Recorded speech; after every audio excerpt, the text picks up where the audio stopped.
नमस्कार मंडळी, आज मी तुम्हाला मटणाचा अर्धा किलोचा रस्सा एकदम झणझणीत असा कसा बनवायचा तो देखील एका फोडणीमध्येच याची रेसिपी दाखवलेली आहे। त्यासाठी इथं अर्धा किलो मटणामध्ये 2 चमचे मटण मसाला, 1 चमचा गरम मसाला, 1 चमचा धना पावडर, अर्धी लिंबाची फोड, 2 चमचे मीठ, अर्धा चमचा हळद असं सगळं मिश्रण टाकून अर्धा तास मॅरिनेट करून ठेवलेलं आहे।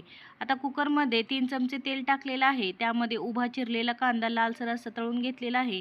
नंतर कोथिंबीर, लसूण आणि आलं 1 वाटीभर असं पेस्ट करून टाकलेली आहे। त्यामध्ये छान असं कच्चंच टाकलेलं आहे। आता भाजून घेतलेला एक कांदा, भाजून घेतलेला एक टोमॅटो याची पेस्ट आहे ही, ते देखील तेलामध्ये टाकायचे आहे आणि परत परतवून घ्यायचे आहे व्यवस्थित। आपण आलं, लसूण आणि कोथिंबीर हे कच्चंच घेतलेलं आहे, त्याने देखील छान अशी आपल्या मटणला छान टेस्ट येते।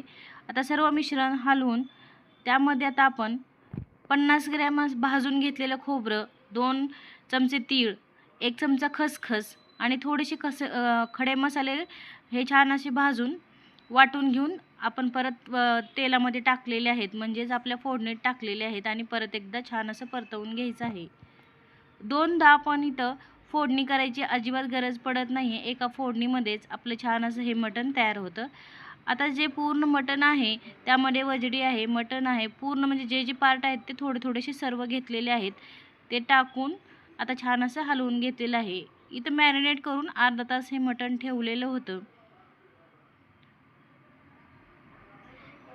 सर्व मिश्रण एकजीव करायचं आहे छान असं। थोडंसं तेलामध्ये परतलं की त्यामध्ये आपल्याला गरम केलेलं पाणी टाकायचं आहे।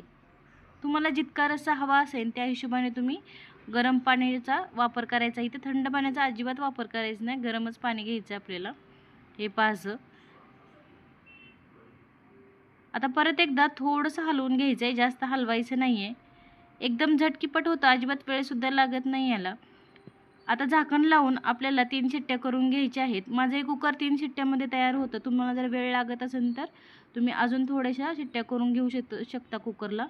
पाहू शकता इथे छान असं आपलं आता मटण शिजलेलं आहे, सॉरी।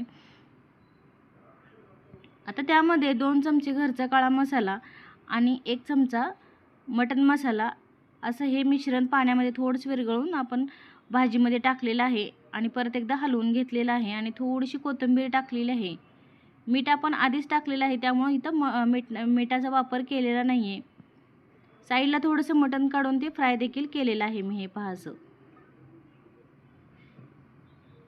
आता उकळी काढून आपलं हे मटण खाण्यासाठी तयार आहे। तुम्ही भाकरी किंवा चपातीसोबतही खाऊ शकता।